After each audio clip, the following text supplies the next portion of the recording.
Bienvenue sur les news de Samir. Aujourd'hui, on va parler de l'actualité. Quelle actualité? En effet, Rima Hassan s'est exprimé chez Bourdin, Didier Bourdin, là, je sais pas comment il s'appelle, Jean-Jacques Bourdin, excusez-moi.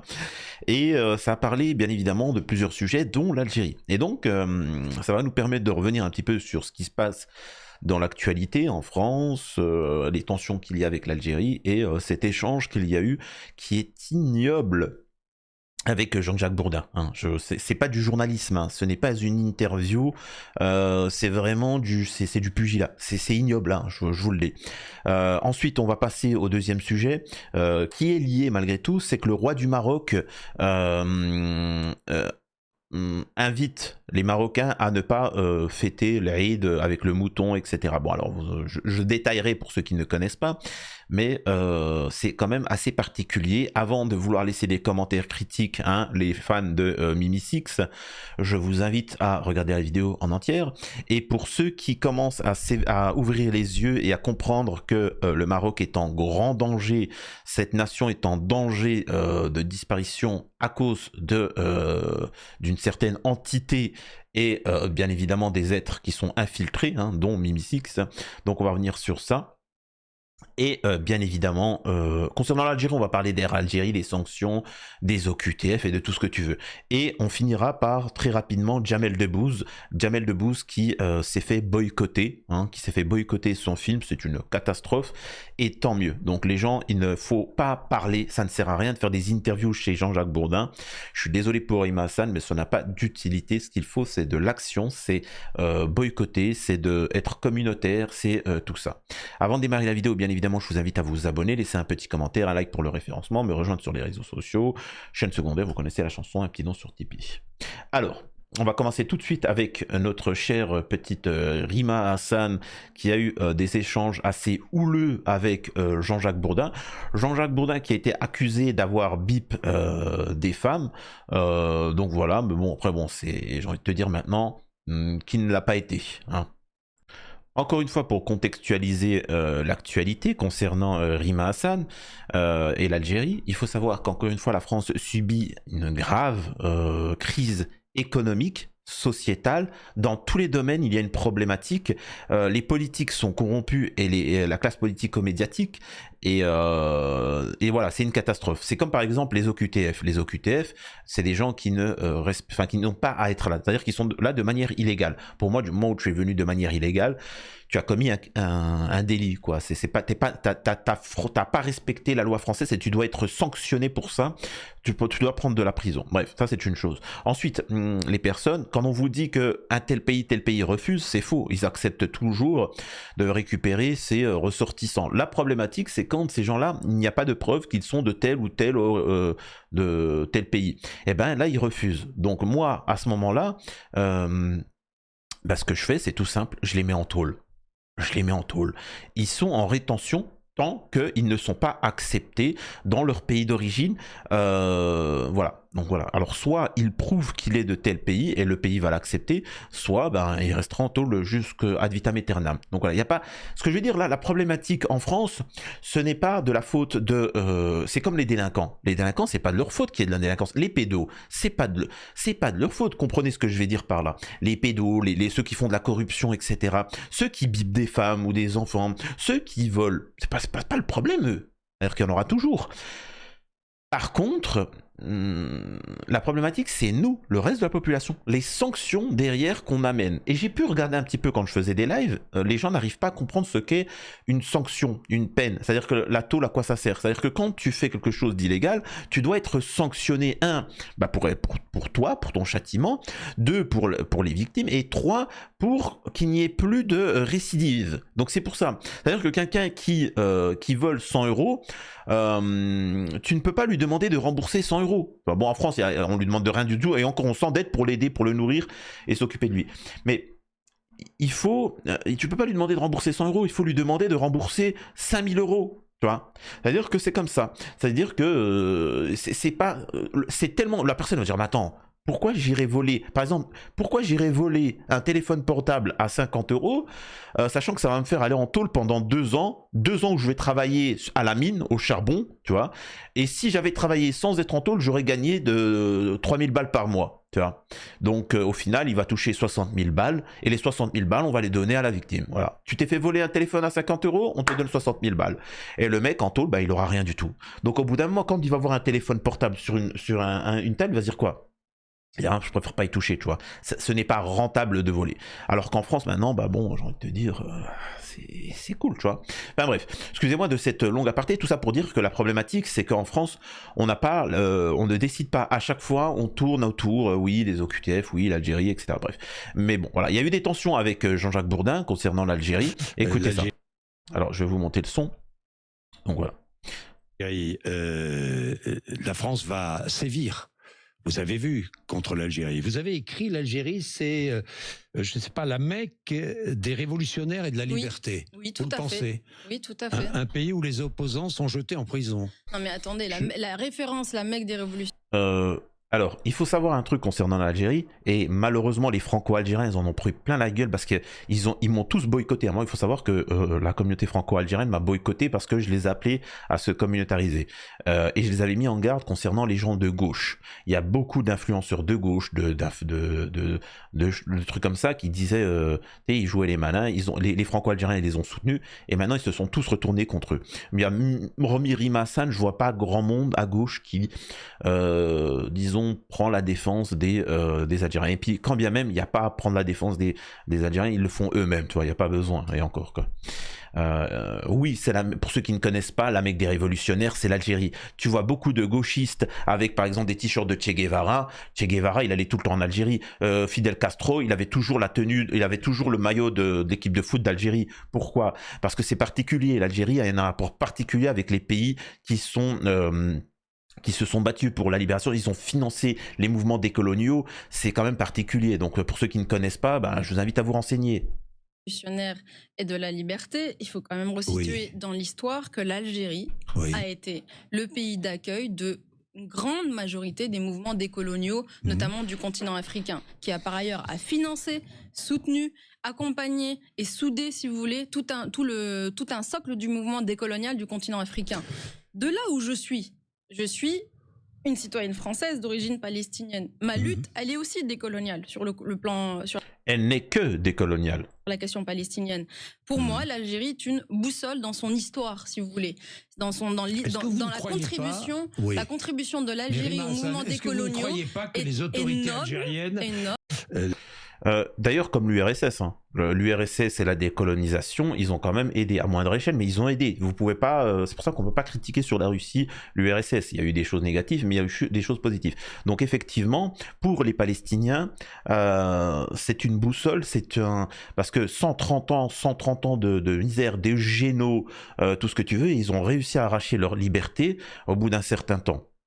Donc forcément c'est de l'espoir, parce que c'est pour ça que je vous dis, mais les Palestiniens à 80 ans, etc., ils sont encore jeunes, ils vont l'avoir la libération, mais ça va prendre du temps, peut-être dans 50 ans, peut-être dans 100 ans, mais ils l'auront, donc il faut pas perdre espoir malgré tout ce qui se passe. Donc oui, Rima Hassan considère que c'est une boussole l'Algérie, et en effet c'est pas la seule. On voit que Jean-Jacques Bourdin, il est un petit peu en mal, hein, tu vois. Vous ne croyez pas que les autorités algériennes exploitent le souvenir de la colonisation pour justifier une politique dictatoriale? Vous ne pensez pas? Non, pas du tout. Non, pas du tout. Je trouve que l'Algérie... C'est la liberté totale en Algérie. Non, je trouve que l'Algérie... En Algérie, bien évidemment, c'est une liberté totale comparée à la France. En France, vous n'avez pas le droit... Enfin, en fait, il faut bien que vous compreniez qu'en France, moi, on a failli, alors que j'avais eu un accident de voiture, me jeter dans la rue, parce qu'on ne pouvait pas me faire un test PCR, parce que j'avais le nez fracassé, la jambe cassée, etc. La France, quand tu manifestes, en Algérie, quand tu manifestes. En France, on t'arrache un œil, on t'arrache une main. Hein, c'est comme ça, c'est particulier. En France... quand tu dis qui, tu prends 2 ans, hein, tu vois, c'est quand même assez particulier. En France, c'est très sévère, hein. C'est-à-dire que quand tu appelles à un cessez-le-feu, tu fais de la garde à vue. tu fais de la garde à vue, tu perds ton métier. Quand tu fais une blague sur Netanyahou, tu vas en tôle. Donc c'est assez particulier. Oui, effectivement, si on doit prendre les codes de ce qu'est une dictature, la Macronie est une dictature, hein, comparé à l'Algérie. Voilà. Alors, bien évidemment, c'est un compliment d'entendre qu'en France, l'Algérie est une dictature, parce que on nous apprend que la Russie est une dictature, on nous apprend comment on appelle ça, Trump est un dictateur. Parce qu'en fait, tout simplement, c'est des gens qui pensent à l'intérêt de leur peuple, tu vois, et qui améliorent les conditions de leur peuple. Et ça ne va pas dans l'idéologie du mondialisme qui veut que l'être humain soit une marchandise et qu'on l'utilise comme ça vulgairement, et que ça soit un objet, qu'on doit les contrôler et ainsi de suite. Donc c'est pour ça qu'on dit que l'Algérie est une dictature. Enfin bref. Et parfaitement digne dans sa position vis-à-vis de la France. Oui. Je trouve que l'Algérie a quand même été parfaitement coopérative avec la France quand on revoit l'historique des accords qui ont été passés. Quand elle accueille ces citoyens qui sont rejetés par la France, qui sont condamnés en France. Non, mais écoutez, la question des OQTF, et qui sont expulsés. La question des OQTF. Il n'y a aucune preuve. Il n'y a à l'heure actuelle aucune preuve que ces pseudo-gens qui ont été... De toute façon, on peut tout mettre maintenant sur le dos de l'Algérie, il n'y a pas de souci. C'est pour ça que moi je vous dis, si vous voulez... Là, je m'adresse aux Franco-Algériens. Si vous voulez calmer le jeu, parce que ça devient agaçant, là, et là, ils ont prévu de nous en parler pendant des mois. Il faut leur dire, écoutez, si vous êtes des bonhommes, déclarez la haine. Sinon, vous taisez, tu vois. Et c'est tout. Et puis moi par exemple j'ai fait des tweets, je me suis fait insulter par les patriotes, bizarrement ils sont devenus macronistes. Moi j'ai fait un tweet, vous pouvez aller voir sur Twitter, j'ai dit vous parlez plus maintenant pour Boualem Sansal, on va se mobiliser, on part en R. Allez, aucun commentaire, rien. Silence radio, parce que j'avais dit mettez vos noms prénoms, on y va, machin. Là, silence radio, parce que là c'est, en fait, en France il y a une difficulté économique, sociétale, c'est difficile, ils sont tristes, ils sont malheureux, donc ils ont besoin d'expulser cette misère sur quelqu'un. Et puis ils se sont dit bon, on va le faire sur l'Algérie, tu vois. Ça nous permettra d'éviter de parler de Betaram, que Bayrou normalement il devrait tomber pour des affaires de pédos, enfin de silence, d'avoir étouffé une affaire, etc. Macron, normalement, il devrait démissionner. Donc, en fait, tout ce système-là, ils sont tous corrompus. Et puis, à l'IFI aussi, hein, il y a des affaires pédo. Hein, mais bon, voilà. Donc, en fait, ça me permet de parler d'autres choses. TF est un sujet plus large. L'Algérie est digne, là. L'Algérie a raison. Est-ce que l'Algérie a raison de refuser ses ressortissants, oui ou non? La question des OQTF. Oui, elle a raison, parce qu'il n'y a pas de preuve que c'est des Algériens. Est un sujet qui est beaucoup plus large que le cas, si vous voulez, des ressortissants algériens. Ce qu'on peut regretter... Les réponses sont beaucoup plus larges. Non, en fait, ce qui vous dérange, c'est des réponses complexes. Extraordinaire. Ce qui vous dérange... Non, je vous pose une question. Est-ce que l'Algérie a raison? Alors, pour certains, ils vont me dire, mais Samir, parfois tu dis du bien de Rima Hassan, parfois tu lui tombes dessus. Moi, je me méfie d'une fille comme ça, parce qu'elle a une notoriété, et si vraiment elle voulait soutenir la Palestine, elle ne chercherait pas à aller... tout le temps chez des bourdins, parce que là vous voyez qu'elle ne peut même pas s'exprimer, il lui tombe dessus, etc. C'est inaudible, tu vois. Si vraiment elle voudrait soutenir la Palestine, ça se passera pas chez Bourdin. Ce qu'elle peut faire, alors elle peut avoir de la visibilité, maintenant elle l'a, ce qu'elle devrait faire, c'est tous les véritables gens qui luttent contre... en fait, c'est de soutenir les médias. Il faut bien que vous compreniez une chose. Là, vos influenceurs, vos youtubeurs, je sais comment ça se passe, vos youtubeurs, ils sont tous achetés par la gauche, par la droite, par des gens, etc. Ils sont tous achetés. Et donc, en fait, tout ça, c'est par intérêt. Moi, j'invite les gens comme Rima Hassan ou les autres d'aller soutenir les véritables, entre guillemets, pro-palestiniens et d'arrêter de... C'est comme le boycott.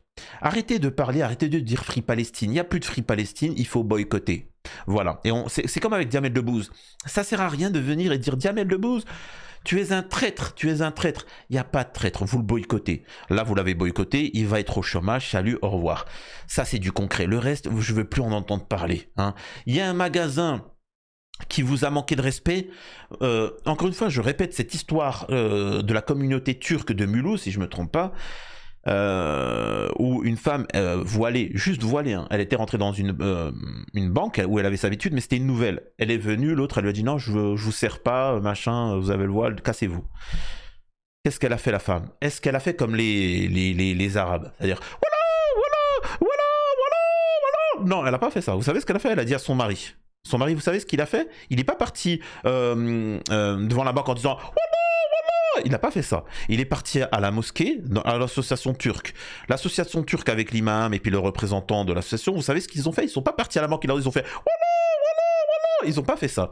Ils ont contacté tous les responsables des mosquées, des associations, parce qu'en fait, voilà, tout le monde est là. Ils ont, un vendredi, ils ont dit, bon, alors, vous mettez tous les noms, ceux qui sont dans cette banque-là. Il y en avait des milliers. Et ensuite, ils ont envoyé la lettre aux responsables de la banque, et ils ont dit, voilà, bon, regardez le comportement de cette femme-là, qui est illégale, machin, etc. Il ne s'agit pas de déposer plainte, mais regardez ce qu'il a fait. Si elle dégage pas, vous la mettez pas au chôme dû, nous, on quitte de votre banque, et par milliers. Oh, la meuf, hop, ils l'ont mis à la rue. Allez, casse-toi, tu vois. T'as pas respecté la loi, mais en plus de ça, tu nous fous. Vous voyez? Alors qu'ils n'ont pas parlé, ils ont agi. Et moi, c'est ce que je dénonce un petit peu, avec aussi les pseudo-pro-palestiniens qui ne le sont pas. Hein. C'est ça que je dénonce. Je ne critique pas les gens qui soutiennent la Palestine, bien au contraire, on est là, quoi, on fait le travail. Mais il y en a beaucoup qui sont des profiteurs. Bref. Donc voilà. Donc j'invite les gens comme Rima Hassan à agir plus que de parler. De refuser ces représentants, ces citoyens qui sont expulsés de France. Oui ou non? Mais ce qu'on peut... Non, moi ce que je suis en train de vous dire, c'est que ce qui doit... Non mais attendez, la question des OQTF, elle ne peut pas être résolue en montrant les muscles si vous... Donc voilà, bon, alors ça parle des OQTF, encore une fois, bon, vous connaissez mon positionnement, j'ai été suffisamment clair tout à l'heure. Mais écoutez, la question des OQTF, la question des OQTF est un sujet plus large. L'Algérie est digne là. L'Algérie a raison. Est-ce que l'Algérie a raison de refuser ses ressortissants, oui ou non? La question des OQTF est un sujet qui est beaucoup plus large que le cas, si vous voulez, des ressortissants complexes. Extraordinaire. Ce qui vous dérange, non. Je vous pose une question. Est-ce que l'Algérie a raison de refuser ses représentants, ses citoyens qui sont expulsés de France, oui ou non? Mais ce qu'on peut... Non, moi ce que je suis en train de vous dire, c'est que... Les gars, je vous assure, hein, c'est pas méchant ce que je vais dire. Il y a des terreaux en France, comme des terreaux, hein, ils n'ont pas subi des interrogatoires comme ça.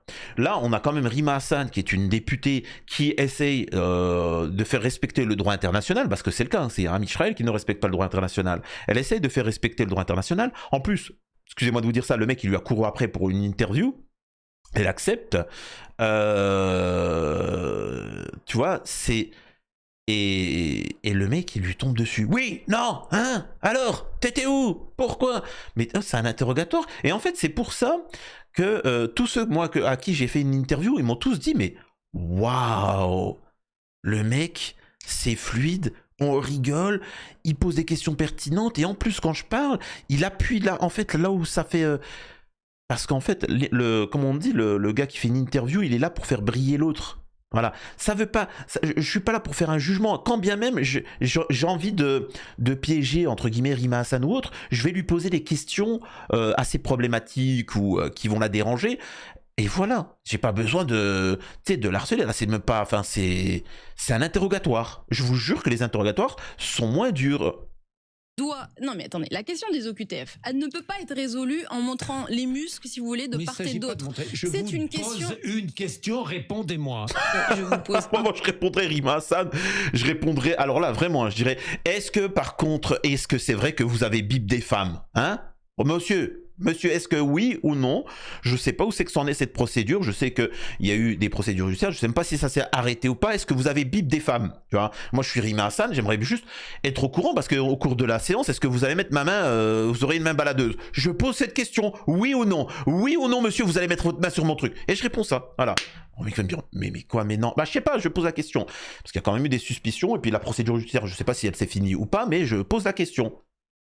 Voilà, et en fait tu lui montres, tu dis on joue à ce jeu là ou on fait quoi, on arrive, on devient un peu sérieux.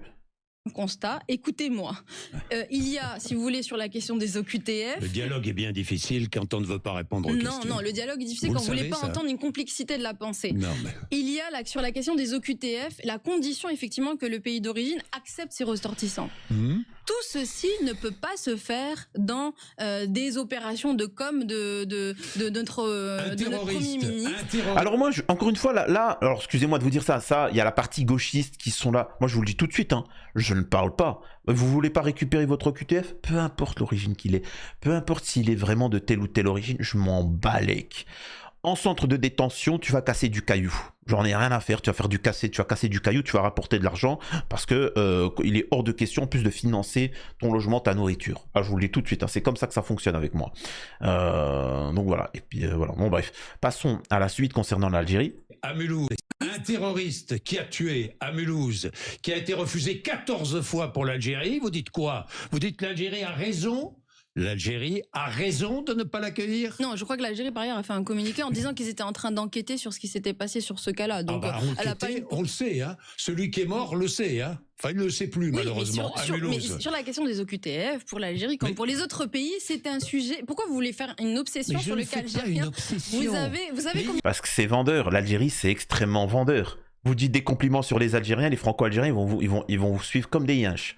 Vous les critiquez, ils vont vous suivre comme des yinches. C'est quand même, c'est ça qui est malheureux, c'est que l'Algérien n'est pas communautaire et il vit pas dans l'entre-soi. Il va toujours donner de la force aux autres. Donc forcément, tout le monde va vouloir critiquer ou dire du bien des Algériens. Si demain les Franco-Algériens décidaient de se soutenir entre eux, de rester entre eux, etc., je peux vous assurer d'une chose, plus personne. C'est-à-dire que demain, les gens qui critiqueraient l'Algérie, ils feraient pas de vue. Voilà, ils feraient pas de vue, ils feraient pas de machin. Ceux qui disent du bien de l'Algérie, si vous les regardiez pas, ils feraient pas de vue. Donc voilà, c'est aussi simple que ça. Donc, et là, ils arrêteraient. C'est comme ça. Quoi, le terroriste de Mulhouse? Il est algérien? On est bien d'accord? Oui, mais non. Il a été refusé 14 fois. Mais ça concerne toute la question des OQTF. Vous ne pouvez pas appliquer, si vous voulez ça, que à la question franco-algérienne. C'est la question de toutes les OQTF qui doit être appréhendée politiquement. Mais pourquoi est-ce que vous ne voulez pas accepter? Non, avec notre... Non mais attendez, je suis désolée, moi je vous partage mon avis. Je ne pense pas que faire de l'Algérie une question, un sujet d'obsession politique comme est en train de le faire Monsieur Retailleau. Mais tout le monde le dit, si vous voulez.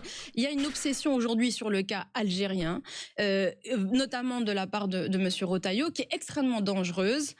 Nous avons des accords avec ce pays. C'est la deuxième puissance économique du continent africain, la deuxième puissance militaire du continent africain, la quatrième puissance économique du continent africain. Et je rappelle aussi que la France a ces derniers mois eu des situations aussi conflictuelles avec d'autres pays qui ont demandé notamment aux militaires français. Donc voilà, bon bref, là encore une fois c'est répétitif et ainsi de suite, donc voilà, c'est pas...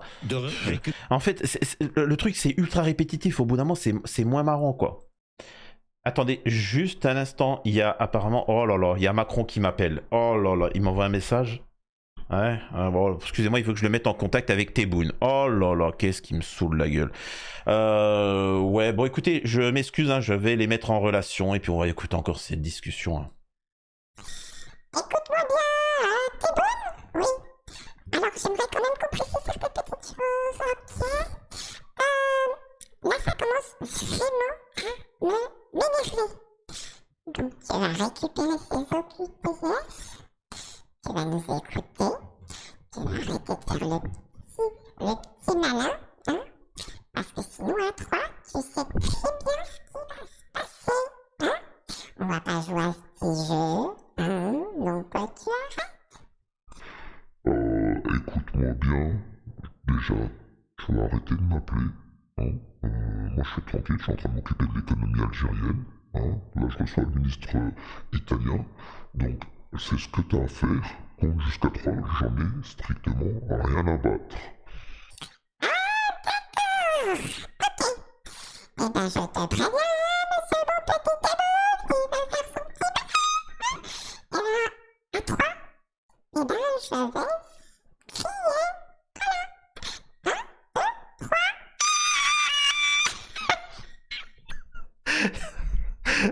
Bon, voilà, bon, j'ai résumé un petit peu les relations franco-algériennes depuis ces derniers jours. Vous inquiétez pas, on va parler du roi du Maroc et de trucs, on essaiera d'aller assez vite, mais on écoute la dernière petite vidéo de Rima Hassan concernant Boualem Sansal.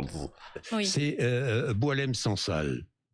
Il est atteint d'un cancer, Boualem Sansal. Je crois qu'il est soigné. Il est dans un hôpital actuellement. Mais il est prisonnier. Oui, mais vous parlez du cancer. Attendez, par contre, s'il y a des Algériens qui sont au courant, est-ce que vous pouvez me rendre un petit service? Boualem Sansal, il est soigné là, de son cancer, etc. Mais rassurez-moi, il paye. ils payent ou c'est gratuit? Parce que moi, faut arrêter, hein, attention. Hein. Va falloir envoyer la note de frais aux Français. Hein. Faut pas. Il est hors de question à sa famille. Hein. Attends. Il est dans l'incapacité de se défendre. On lui impose un avocat juif. Bon, qu'est-ce que je dis, juif? Non juif. Volontairement. Je n'ai pas le détail, moi, des échanges qu'il y a eu. Oui, moi non plus, j'ai pas le détail de sa vie. Mais si vous l'avez, je veux bien. Je vous pose la question. Est-ce que ce matin, sur l'antenne de Sud Radio, vous demandez sa libération immédiate et sans condition? Alors vraiment, sa libération immédiate et sans condition. Alors je vais vous dire comment ça va fonctionner avec l'Algérie. L'Algérie ne libérera pas Boualem Sansal, même avec condition. Faut bien comprendre, parce que là-bas, c'est pas des passe-droits, c'est la loi. Hein. Tebboune ne peut pas s'ingérer ou des choses comme ça. La loi, il va être jugé, il va être sanctionné et il fera sa peine en bonne et due forme. Point barre, tu vois. Donc c'est aussi simple que ça. Boualem Sansal, elle relève à minima pour le moment d'échanges à minima diplomatiques avec l'Algérie. Donc vous ne demandez pas ce matin sur l'antenne de Sud Radio sa libération immédiate et sans condition. Oui ou non? On s'est déjà. Non mais attendez, c'est pas une question de oui ou non. C'est une question d'avis sur un sujet. Comment donc mon avis, je me suis déjà exprimé dessus. Donc franchement, je cherchais même pas à me piéger sur ce sujet. Mais je ne cherche pas à vous piéger. Je vous pose une question. J'ai déjà dit que j'étais en faveur de sa libération. Le cas de Sansal. Oh c'est chaud. Comment ça m'énerve. Immédiate. Oh là là. C'est là où malheureusement, je suis désolé pour les woke, je suis désolé pour les gauchistes en Sarouel, tout ce que tu veux. La nature fait qu'un homme reste un homme, une femme reste une femme. Il abuse. Je vous le dis directement. Pour moi là, son père il serait là. Elle aurait un homme, elle serait mariée, ou elle aurait peut-être qu'elle est en couple, hein, mais un bonhomme, il serait venu le corriger. Je vous le dis tout de suite. Parce que là, le comportement là, pour moi, demain, je suis avec Rima Hassan. Elle fait des interviews, ça se clash, tu fais tout ce que tu veux, mais ça là je viens et je vais discuter avec lui. Regardez quand il va lui faire une injonction de manière véhémente et elle va baisser le... Écoutez, regardez. J'ai déjà dit que j'étais en faveur de sa libération. Le cas de Sansal, c'est que... Tu vois, immédiate, elle baisse le regard, etc. C'est vraiment le côté de l'homme qui force les femmes, hein, c'est vraiment ça. Il y a des dispositions du code pénal algérien sur l'atteinte portée à l'intégrité territoriale, et notamment l'article 87 bis de l'article du code pénal algérien. C'est au nom de ce motif-là qu'il est actuellement en procédure pénale et détenu en Algérie. Le cas de Sansal, il est particulier puisqu'il a une double nationalité depuis peu, je crois, depuis quelques mois avant son arrestation. Mais même s'il n'avait pas la nationalité algérienne, il serait fait quand même Faut arrêter. Son pénal du code algérien, mais il a également aussi la nationalité française, qui fait qu'effectivement, la France peut avoir son mot à dire. Moi, je vous pose la question simple. Mais j'ai déjà répondu. Est-ce que l'Algérie doit le libérer sans condition et immédiatement? J'ai déjà répondu. J'ai déjà répondu que j'étais en faveur de sa libération. Mais attendez, vous n'avez pas bien répondu. Mais qu'est-ce que c'est que c'est un interrogatoire ou c'est une interview simple. Mais je réponds, vous me dites, vous m'avez pas bien répondu. C'est ma réponse. Elle vous satisfait, elle vous satisfait pas. Vous n'avez pas bien répondu. Non, mais c'est quand même phénoménal. Hein. Là, c'est quand même assez cocasse. Alors, on va essayer d'aller un peu plus vite. Hein. Vous m'excuserez, mais on va essayer d'aller un peu plus vite sur tous les sujets. Nous avons ces guignols de la politique, vite fait. Hein. Xavier Bertrand, regardez ce qu'il dit. C'est Air Algérie. Air Algérie refuse d'appliquer les accords qui ont été passés pour notamment renvoyer les Algériens. Bien, dans ces cas-là, c'est des pénalités sur Air Algérie, ou alors même de restreindre les vols entre Alger et Paris. Et là, donc voilà, il n'y a pas de souci, vous avez le droit de sanctionner l'Algérie, de dire, bon, Air Algérie, vous arrêtez, on va réduire le nombre de vos vols. À ce moment-là, l'Algérie va répondre, ok, d'accord, ben, vous passez plus par notre territoire pour aller desservir tous les pays africains. Donc, tous les vols d'Air France, ils devront prendre un grand détour pour desservir les pays africains. Et là, ça veut dire faillite de l'aviation française. Enfin, de machin. Donc voilà, donc il y a un moment, il faut arrêter d'être... Enfin, il faut être cohérent, tu vois. C'est comme ceux qui disent il faut boycotter le gaz algérien. Si vous voulez, vous pouvez, mais faites-le, ne le parlez pas. Mais par contre, préparez-vous à voir la note de gaz multipliée par 2 que les entreprises vont fermer à la suite. Hein, mais bon, c'est comme ça, c'est-à-dire qu'il y a des conséquences. Mais voilà, c'est le buzz. Maintenant, derrière, ce qui me permet de venir, parce que c'est lié. au roi du Maroc. Le roi du Maroc, il y a quand même quelque chose d'assez exceptionnel qui vient d'arriver, qui a été annoncé. C'est voilà. Le roi du Maroc appelle à ne pas sacrifier le mouton de l'Eid face à la pire sécheresse depuis 40 ans. Ce qui est un gros mensonge, hein. C'est un mensonge qu'il dit. Mais bon, en raison de la diminution du cheptel liée à la sécheresse ayant entraîné une hausse des prix, le roi Mimsix appelle à ne pas sacrifier le mouton lors de la fête de l'Eid. Là, les Marocains, alors vous savez, moi je me suis fait boycotter aussi par la communauté marocaine parce que j'ai critiqué cette divinité de Mimsix. Donc voilà, et moi j'avais prévenu les Marocains, bon les Marocains le savent directement, mais plutôt les Franco-Marocains, que cette entité-là, qui demande à qu'on se prosterne devant lui, c'est un tarout. Hein, donc voilà. Et c'est un yinch des sionards, hein, faut bien le comprendre. Il est à la botte d'Amisraël. Et il est en son procédure de donner la nationalité aux amis israéliens, la nationalité marocaine, pour envahir, pour investir au Maroc, pour envahir le Maroc, tout simplement. Il veut créer des il y a des bases amisraéliennes qui sont créées tout partout dans le Maroc pour pouvoir, à l'avenir, envahir la moitié de l'Afrique parce que ça leur appartient, bien évidemment. Mais au final, tout ceci, c'est ce qu'on appelle une invasion du Maroc. Le Maroc est en train de se faire envahir petit à petit. Et ça devient de plus en plus difficile pour le Marocain, le peuple marocain, de vivre. Voilà. Et donc là, par exemple, il appelle au fait de ne pas fêter l'Eid, de faire, parce que c'est ça le mouton. Mais ceux qui n'ont pas les moyens, ils ne le font pas. Ceux qui ont les moyens, ils le font. Ça a toujours existé. Là, il appelle à ne pas fêter cette fête-là. C'est petit à petit, je vous le dis. En plus là on nous parle de civilisation judéo un petit peu marocaine dans les chiottes bien profondes dans les montagnes de l'Atlas. Vous voyez, c'est à dire que petit à petit ils sont en train de remplacer, c'est un grand remplacement au Maroc avec la corruption de ce pseudo roitelet, hein. Donc voilà, on lit la suite. Une fois le ramadan devant commencer le 1er ou le 2 mars terminé, les musulmans célébreront la rupture du jeûne de l'Eid al-Fitr, la petite fête. Puis 2 mois plus tard, la fête la plus importante du calendrier musulman, l'Eid al-Kabir. Si à cette occasion la coutume veut qu'un mouton soit sacrifié, le roi du Maroc a appelé la population à ne pas effectuer ce sacrifice qui aura lieu en juin, 70 jours après la fin du ramadan. Et ce, en raison de la diminution du cheptel lié à la sécheresse. Il n'y a pas de souci s'il y a une sécheresse. Moi, on m'a expliqué que le Maroc, c'était la Suisse d'Afrique. C'était l'un des plus puissants pays de tous les temps. Je veux bien. Moi, on m'a dit que Mohamed VI, c'était l'homme le plus riche. C'était l'un des hommes les plus riches du monde. On est d'accord ou pas ? Est-ce que c'est vrai ou pas?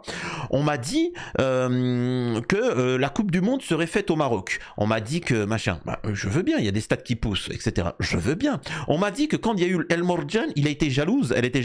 Elle a acheté une pâte à tartiner, une entreprise de pâte à tartiner à 500 millions de dollars. Il a acheté pour 500 millions de dollars une pâte à tartiner, juste pour essayer de faire le buzz par rapport à El Morjan. Donc, bah, c'est pas logique. C'est pas logique, cette histoire de cheptel, cette histoire de mouton, ça n'a pas de logique. Encore une fois, petit à petit, le Maroc est en train de perdre sa religion. Ils sont en train de perdre leur indépendance, leur nationalisme, je sais pas comment on peut appeler ça. Donc moi derrière, j'invite tous les... Alors je parle pas des traîtres, hein, je parle pas des gens qui sont à la bolte d'Amisraël et qui vénèrent et qui se prosternent devant une divinité Mimsix. Moi j'invite tous les personnes qui ont des origines marocaines à investir au Maroc. Reprenez, achetez un appart, revenez, en plus il y a des facilités, allez-y là-bas. Et par contre, soyez nationalistes. Le Maroc aux Marocains. Vraiment. Comme la France aux Français, comme l'Algérie aux Algériens et tout ce que tu veux. Donc il faut absolument que vous nationalisez votre pays et vous fassiez attention aux traîtres qui veulent vendre le Maroc. Alors, bien évidemment, les gens vont vous parler de l'Algérie, mais défendez votre pays parce qu'il est en grand danger et c'est la même chose qui s'est passé en Palestine.